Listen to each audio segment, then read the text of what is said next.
Mesdames et messieurs, bonsoir, bon après-midi. C'est toujours un plaisir de vous retrouver pour votre émission Ici tout se raconte. Encore appelé Jardin d'Éden, où certaines responsabilités se prennent et s'assument, ce lieu doit-il être à la portée de nos enfants? Nous le saurons avec nos invités.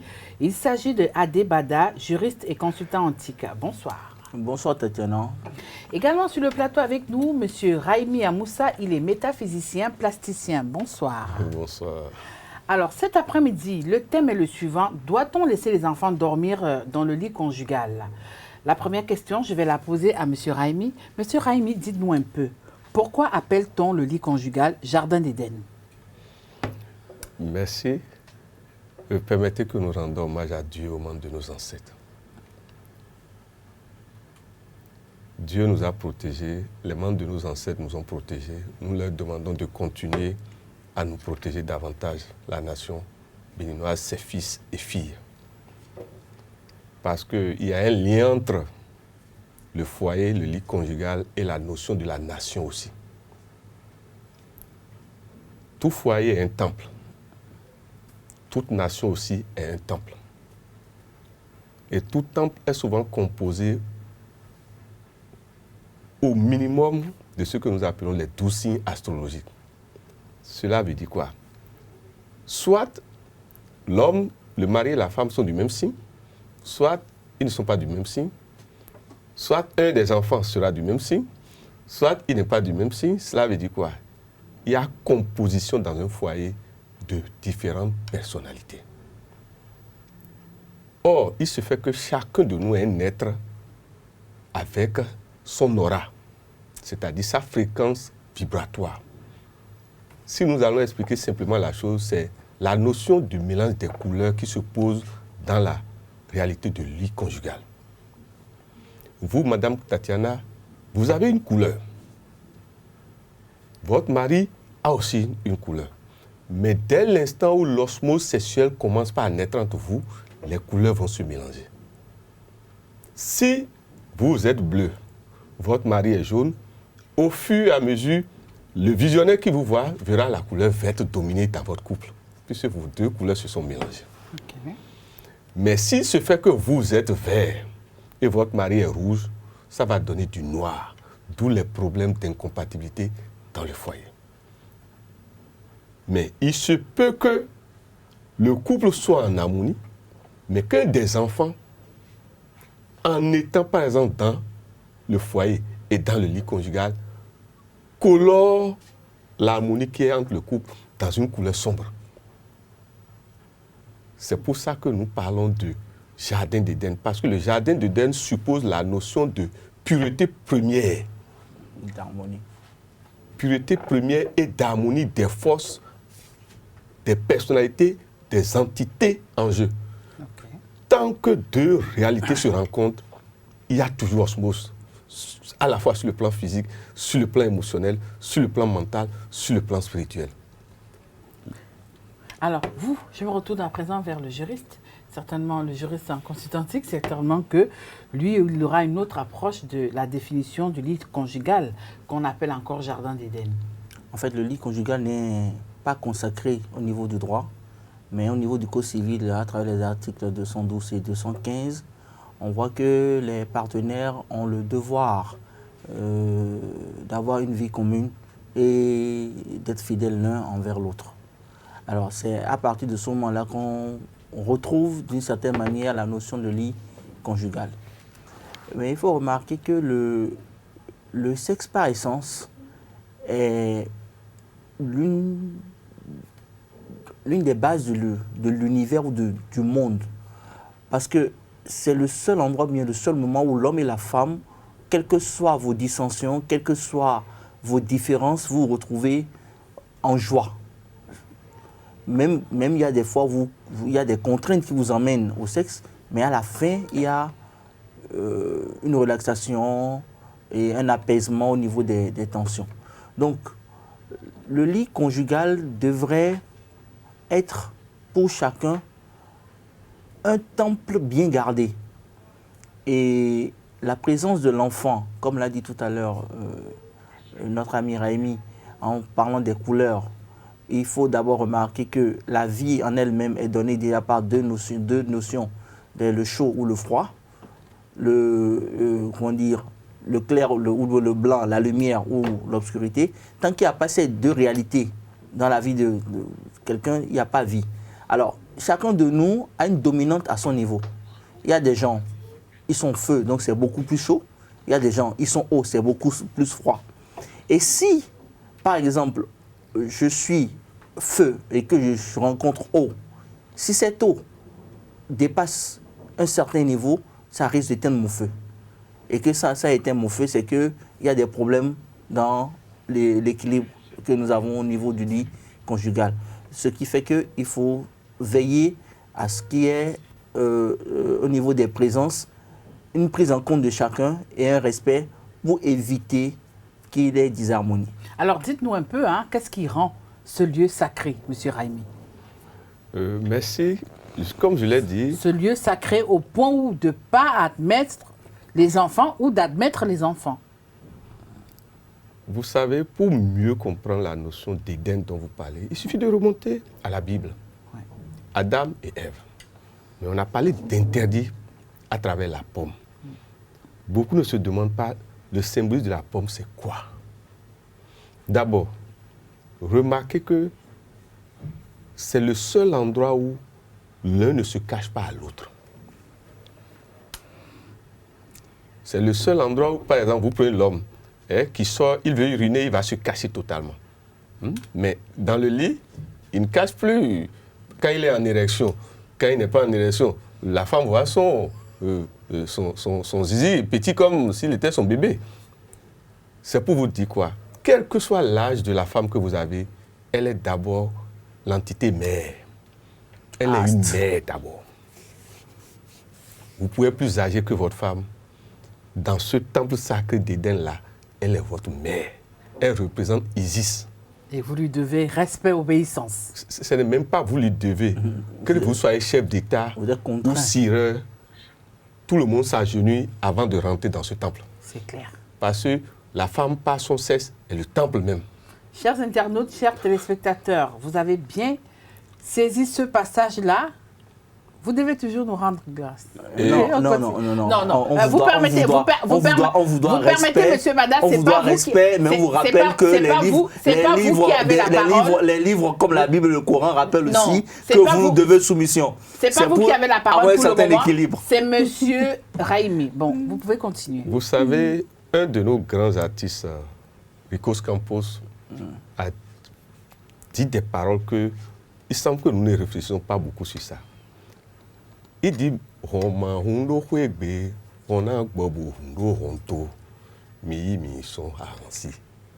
il dit, si la porte ne s'ouvre pas à l'intérieur, la porte va s'ouvrir vers l'extérieur. Prenez-moi chez la boisson, sinon la boisson va me prendre chez vous. Il en est de même du sexe féminin. Le sexe féminin, qu'on le veut pas, détient la clé de la vie ou de la mort. Si vous voulez durer, il faut savoir négocier l'entrée dans cette porte-là. Qu'on le veut pas, la femme est plus forte que l'homme. Vous avez déjà rayé une fois dans les temps passés, mais vos émotions font que vous avez fait de l'homme l'esclave illimité. Parce que là, quand on parle de sorcellerie, c'est d'abord dans le sexe que se trouve le sexe et le temple de la sorcellerie. Qu'est-ce que je veux dire par là? Tout temple ayant des codes d'accès, la femme fait de votre propre chambre, vous le mari, un temple dont vous ne détenez pas la clé. Donc il faut faire très attention. Lorsque la femme veut vous avoir, c'est en fraction de seconde, quel que soit le titre que vous portez en tant que mari, d'où il vaut mieux toujours respecter ce lieu-là et ne pas emmener des ordures de dedans vers l'intérieur. C'est ça qui déclenche les animosités. Et la femme devient alors ce qu'elle est et qui est cachée tout le temps sous terre. Le 666 qui ne dit pas son nom. Alors, M. Bada, dites-nous un peu. Peut-on alors dire que le lit conjugal est un instrument de contrôle au niveau de la société? Le lit conjugal ne devrait pas être un instrument de contrôle, c'est plutôt un instrument d'épanouissement, un instrument de développement, un instrument de procréation. mais il devient un instrument de contrôle à partir du moment où il y a un rapport de force, surtout que les hommes aiment bien montrer qu'ils contrôlent la situation. Comme je l'ai dit tout à l'heure, les livres tels que le Coran et la Bible et des autres religions révélées, parce qu'il y a 7 religions, 7 livres saints dans le monde. Oui, alors qu'en vérité, ce n'est pas vous qui contrôlez. Vous subissez plutôt. Donc, non, continuez. vous ne pouvez pas le dire. Monsieur, non, madame, non, vous permettez de continuer, s'il vous plaît. Non, vous ne pouvez pas le dire parce que il y a une chose qui est heureuse et qui est aussi triste, il faut l'avouer. Vous les femmes, vous ne savez pas qui vous êtes, vous ne savez pas ce que vous représentez. Et la plupart du temps, vous gaspillez vos énergies parce que vous n'avez pas souvent, vous ne faites pas souvent preuve d'objectivité dans l'usage de la force que Dieu vous a donnée. Tout à l'heure, il a parlé d'Isis, qu'on appelle aussi Astre, et qui aujourd'hui est représenté chez les chrétiens à travers la Vierge Marie. On dit rien ne se perd, rien ne se crée, tout se transforme.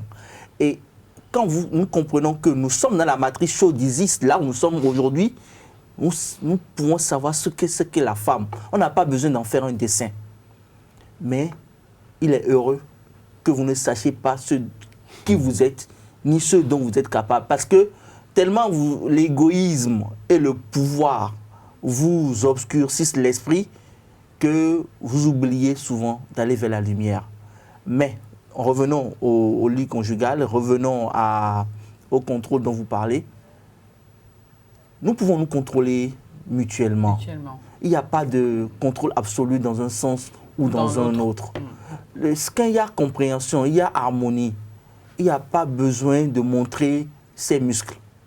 Mais quand vous voulez vous foutre de la femme, genre vous avez une femme qui vous respecte et vous traînez une copine de dehors et c'est dans votre lit conjugal, vous voulez la coucher, excusez-moi, je trouve que c'est de l'irrespect. L'irrespect pour vous-même et pour votre femme qui, que vous le veuillez ou non, que vous l'acceptez ou non, est une garantie pour vous dans l'existence. Oui. Et par exemple, on parle du roi Salomon, on parle de sa sagesse et tout. Mais Salomon n'aurait jamais été sage s'il n'avait pas eu autant de femmes dans son entourage.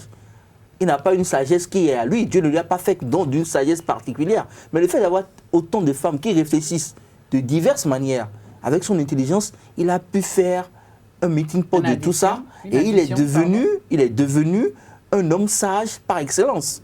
Donc, pour parler de contrôle, le lit conjugal n'est pas un lieu de contrôle, mais il pourrait le devenir si vous forcez votre partenaire, sur notre l'occurrence la femme, à l'utiliser ainsi. Mais je vous en prie, je vous en supplie, nos mamans, nos sœurs, nos amis, ne le faites pas. Parce que c'est plus qu'une guerre. La guerre mondiale est petite à côté de ce désir de contrôle ou de ce désir de domination. Essayez d'équilibrer les forces autant que faire se peut. Alors, M. Rahimi, parlons un peu de notre progéniture, c'est-à-dire nos enfants. Comme le lit conjugal est un lieu chargé d'histoires muettes, est-il possible de laisser nos enfants dormir ce lit conjugal? Oui, c'est toujours la loi de l'osmose énergétique fréquentielle qui est en jeu. Vous allez voir pourquoi la femme est un ascendant naturel sur tout homme, que ce soit président ou sireur ou je ne sais quoi. Nous avons fait minimum 9 mois dans votre ventre. Donc, l'osmose énergétique déjà que la maman a sur l'enfant domine plus que celui du père. Parce que c'est la maman, les émotions de la maman passent plus vite dans l'être de l'enfant. Maintenant, il y a ce que nous appelons le cordon ombilical, qui lie éternellement l'enfant et la mère. Mais nous oublions toujours que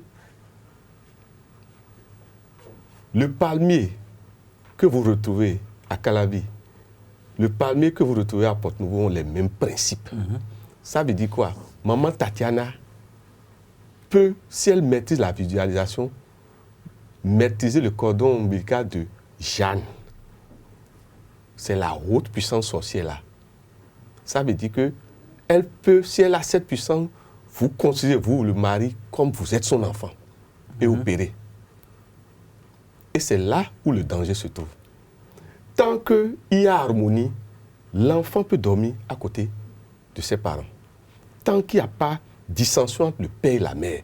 Parce que partout il y a conflit, disharmonie, ça produit des énergies qui bégayent. Et donc qui peut rendre l'enfant malade. Deuxièmement, l'enfant jusqu'au moins à 7 ans n'a pas encore sa formation totale, parce que l'être ne se forme pas d'un seul trait.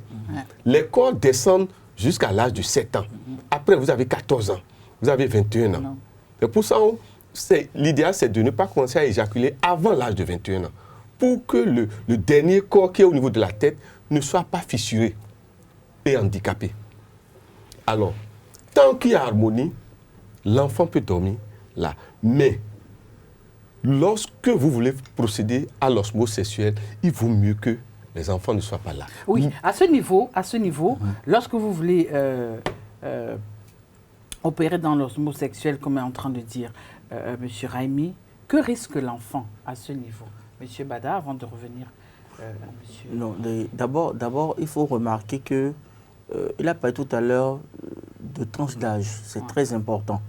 De 0 à 7 ans, il y a encore des choses qui sont permises, mais à 7 ans, l'enfant a de raison. On n'a pas besoin de rentrer dans la spiritualité pour comprendre ça. Donc à partir de 7 ans, même déjà à partir de 2 ans, il faut même éviter que l'enfant soit là. Oui, ailleurs, les enfants ne dorment pas avec leurs parents, voilà, généralement. Parce que l'enfant répète très souvent ce qu'il voit. Et vous ne savez jamais quand votre enfant est en éveil ou qu'il n'est pas en éveil. Donc c'est un risque que vous prenez. Et si jamais l'enfant ne commence pas à faire des bêtises en griffe avant l'âge, c'est vous qui êtes responsable devant la divine providence. Parce que c'est vous qui avez entraîné cet enfant sur ce chemin-là. Et pourtant, c'est lui qui pose des actes. Donc c'est déjà très, très important. Et au niveau de l'osmose sexuelle, le sexe par excellence, c'est un rituel. C'est un acte sacré. On ne va pas au sexe pour s'amuser. On va au sexe pour se révéler. On va au sexe pour s'épanouir. On va au sexe pour prendre du plaisir. Non, on va au sexe pour un plus ou un moins, en fonction des personnes que nous avons en présence. Vous pouvez rencontrer une femme qui vous permet de vous transcender, quand vous pouvez rencontrer qu'une femme qui va vous enterrer. Ça, c'est au niveau de l'osmose sexuelle que vous retrouvez cette réalité-là. Du coup, il est important que vous vous connaissiez et que vous cherchiez à connaître davantage votre partenaire pour savoir comment est-ce que vous pouvez rester ensemble pour que ça aille de l'avant. Maintenant, quand il y a un enfant, qu'est-ce qui risque cet enfant-là? L'enfant qui subit cette osmose, parce que l'enfant subit, c'est des énergies que l'enfant subit. Si ces énergies ne sont pas en adéquation avec l'être de l'enfant, il y a des chocs qui vont se créer. Et ces chocs vont donner des maux que la médecine peut ne pas traiter, ne pas pouvoir traiter. Et vous serez en train de courir dans tous les sens, alors qu'il aurait juste fallu trouver un enfant, son petit coin quelque part, pour qu'il puisse être en paix. Alors, M. Raimi, je reviens à vous maintenant. Lorsque ce lieu rempli, ce lieu sacré, ce lieu rempli d'ondes positives et négatives, comme vous l'avez dit tout à l'heure, lorsqu'un enfant vient y passer la nuit, que risque cet enfant? D'abord, remarquez que tant que, d'abord, tout vit. L'inertie aussi vit. L'inertie respire. L'inertie dégage de l'énergie. Tout part de là. Mais le problème, c'est quoi? L'enfant est comme le cactus. Vous avez vu, le cactus capte plus l'atmosphère. Donc, vous voulez dire que l'enfant qui vient y passer la nuit peut être plus fort que ses deux parents? Non, peut il être ressent plus. L'enfant, jusqu'à ce que ces corps de fermeture se forment, l'enfant reçoit tout. Il encaisse tout. Okay. Encaisse tout et n'a pas la capacité de tri, ni de rejet. Ni même de se défendre. Ni de se défendre. Okay. D'où le drame. Parce que l'harmonie dans le couple n'est jamais éternelle. Ça subit des frictions. Et quand ça subit, l'idéal, c'est de ne pas venir faire l'amour là où l'enfant là est. Parce que n'oubliez pas que l'osmose sexuelle dégage aussi les énergies contradictoires de papa et de maman pour que la paix revienne. Vous avez remarqué, les gens se querellent, mais ils finissent de faire l'amour, la paix. Mais on ne se demande pas, l'énergie de crise là, de conflit est allée où? Ça ne va nulle part.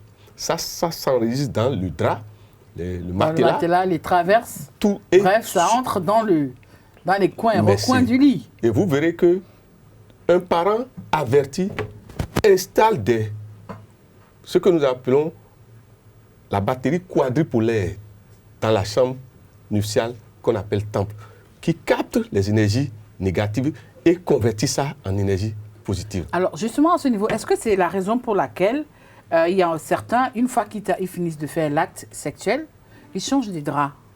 L'idéal, c'est pour ça que vous allez remarquer que celui qui va souvent en chambre de passage, il revient toujours avec des énergies négatives s'il ne fait pas automatiquement la purification. Okay. Parce que 10 personnes sont passées sur le même drap, toutes leurs énergies sont déposées là, par la loi de la mémoire des cellules. Okay. Normalement, il n'est même pas bon d'être habillé avant de faire l'amour. Sitôt que vous êtes habillé, après, il faut aller purifier ces habits-là. Comment? Ça enregistre tout. En les lavant? En les lavant, il y a des méthodes de purification.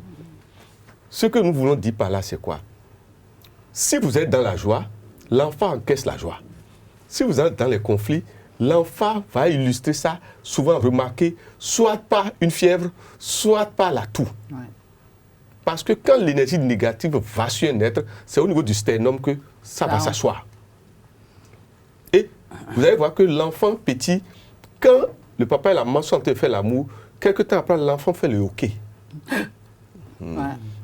On croit que c'est les parents qui ne savent pas, qui ont fait que l'enfant a commencé ça. S'il y avait l'énergie de conflit où il n'y a pas eu pardon avant l'acte sexuel, l'enfant la risque, même avec les médicaments, ça ne va pas guérir. C'est pour ça que certains enfants ont des toux chroniques. Merci. Des toux qui n'en finissent pas. Et c'est seulement quand il y a la paix maintenant dans l'un des deux parents, l'enfant sera guéri naturellement, vous serez étonné. Et toute guérison ne vient pas des médicaments. La meilleure guérison vient du rétablissement de l'équilibre harmonique dans l'être et dans les deux êtres. Alors, monsieur le juriste, dites-nous un peu, hein, généralement, on dit souvent qu'au niveau du lit conjugal, il y a des interdits. Vrai ou faux? Il ne devrait pas y avoir d'interdit au niveau du lit conjugal. C'est vrai que les religions ont tendance à dire telle pratique est interdite. Par exemple, au niveau de l'islam, on sait que la sodomie est catégoriquement interdite. Il n'y a même pas un moyen d'entrevoir la sodomie. C'est pas parce que c'est interdit que les gens ne font pas. Oui, mais le problème, c'est que quoi, quand vous êtes fidèle et que vous suivez les préceptes du Christ ou du prophète Mahomet ou de Bouddha ou ce que vous voulez, vous êtes obligé quand même de respecter un certain nombre de principes. Alors, au niveau du lit conjugal, toutes les pratiques acceptables qui font preuve de respect de la dignité de l'autre, qui font preuve de ce que nous nous mettons d'accord avant que ça ne soit, qui font preuve de ce que ma volonté est librement consentie, peuvent être acceptées. Mais les pratiques coercitives qui m'amènent à satisfaire l'autre envers et contre tout et malgré moi sont des pratiques à bannir. Juridiquement, il y a des hommes, il y a des femmes ou des hommes qui peuvent aujourd'hui avoir le divorce parce qu'au niveau du lit conjugal, il y a des pratiques qui les empêchent de s'épanouir ou qui vont contre leur volonté ou leur liberté. À partir de ce moment-là, il faut revoir les pratiques au niveau du lit conjugal. Le lit conjugal, c'est un lieu de liberté par essence. Alors, un enfant qui aime dormir dans ce jardin d'Éden, que risque-t-il à la longue? Parce qu'on a de ces enfants-là qui trouvent du sommeil, qui semblent être apaisés que lorsqu'ils se retrouvent dans le lit conjugal de leurs parents. Monsieur Raimi, à la longue, qu'est-ce que cet enfant risque, étant donné que vous avez dit qu'il y a certaines ondes négatives que l'enfant... En fait, la vie comportementale de l'enfant est déterminée par la relation qu'il y a eu entre le père et la mère quand la mère était enceinte. Si le père aimait s'endormir à côté de la mère quand la mère est enceinte, l'enfant aura toujours le besoin là. De venir se recouler dans le lit parce conjugal. Il a ressenti ça. Ok. Et il n'a pas encore l'âge de ne plus s'en débarrasser. Parce que cette dépendance, ce sont les parents même qui créent ça. Okay. Mais ce qui serait bien, c'est quoi? Comme l'enfant est comme ça, on peut lui permettre ça et quand il dort, on l'emmène dans sa chambre. Je ne sais pas si parce qu'il y a des enfants que vous ne voulez pas c'est dans ça qu'il dort. Oui, mais il y en a, même si on l'amène dans sa chambre, il revient dans la chambre des parents. C'est pour ça que je dis, comme on dit, l'interdit d'interdire. Oui. Vous savez, il y a des enfants que vous le voulez ou vous ne voulez pas. Tenez compte des signes astrologiques, des nombres dans tout ce que nous disons. Okay. Chaque enfant a une réalité unique qu'on doit aussi respecter. Il faut aussi déterminer les interdits, les totems de votre enfant. Qu'est-ce que nous faisons?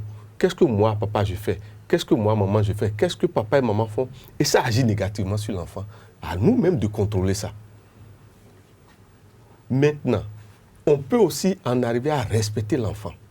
Si un enfant aime ça, vaut mieux l'accepter et ne pas opérer l'osmose sociale souvent à côté de l'enfant en ce temps. C'est ça qu'il faut respecter. Parce que toute osmose est d'abord un mélange énergétique. Le sexe est comme vous dégagez une bombe. Heureusement qu'elle n'est pas atomique. Ah, parfois, il y a des êtres, quand ils sont ensemble et ils font l'amour, ce sont des accidents toute la journée dans la ville ou dans le pays. Il y en a qui sont puissants comme ça, s'il vous plaît. Il y en a que c'est quand ils font le sexe que leur sorcellerie opère. S'il vous plaît. Il y a des signes qui ne se rencontrent pas, mais quand ils se rencontrent, ça ne génère que des drames. Alors, nous sommes quasiment arrivés au terme de l'émission de cet après-midi, mais avant de vous laisser partir, qu'est-ce qu'on doit retenir, M. Bada? L'enfant, doit-on laisser les enfants dormir dans le lit conjugal ou pas? Le lit conjugal, c'est un lieu d'amour et c'est Dieu qui a créé l'amour. L'enfant est le fruit de l'amour. Naturellement, on dirait oui, l'enfant peut rester. Mais vu que de l'osmose sexuelle découlent beaucoup de conséquences que nous ne pouvons pas toujours contrôler, il est préférable qu'au-delà des 2 ans surtout déjà, qu'on puisse trouver à l'enfant une couchette à lui pour qu'il puisse avoir son précaré personnel. Monsieur Raimi? Vous savez, nous, on a un problème, nous les métaphysiciens. On nous enseigne qu'il est interdit d'interdire. Ouais. Il est interdit d'interdire. Vous savez, quand on parle d'interdit de totem, tout dépend de votre capacité mentale à supporter le jugement. Celui qui ne juge pas, là où il n'y a pas de jugement, il n'y a pas épreuve, il n'y a pas maladie. Le plus important, c'est quoi? Que chacun identifie les totems de ses enfants, identifie les totems de sa femme, que la femme identifie les totems de son mari et de surveiller souvent. Et ça, je donne ce conseil à tout le monde. Quand vous vous couchez avec un homme ou un homme couche avec vous, dans les 3 jours à venir, observez ce qui est arrivé en chance ou en malchance, en épreuve ou en bonne occasion. Tel enfant est-il tombé malade? Vous pouvez aller faire l'amour à Singapour et votre enfant tombera malade au Bénin. C'est clair. C'est pour vous dire que chacun de nous doit savoir, quand il traverse la porte du temple, du foyer là, et va rencontrer avec d'autres là, qu'est-ce que ça a comme répercussion dans sa propre maison, dans son propre temple? Déséquilibre-t-il les 2 colonnes de son temple? That's the question, comme disent les Anglais. Merci. Alors, chers internautes, chers amis téléspectateurs, qu'est-ce qu'on doit retenir? Le lit conjugal, c'est le seul endroit où l'on ne peut pas se cacher à l'autre. C'est pas moi qui le dis, c'est comme ça, ainsi va la vie. Ce soir, nous avons discuté au sujet, doit-on laisser les enfants dormir dans le lit conjugal? Vous avez écouté les invités. Bonsoir chez vous, au revoir, bye bye.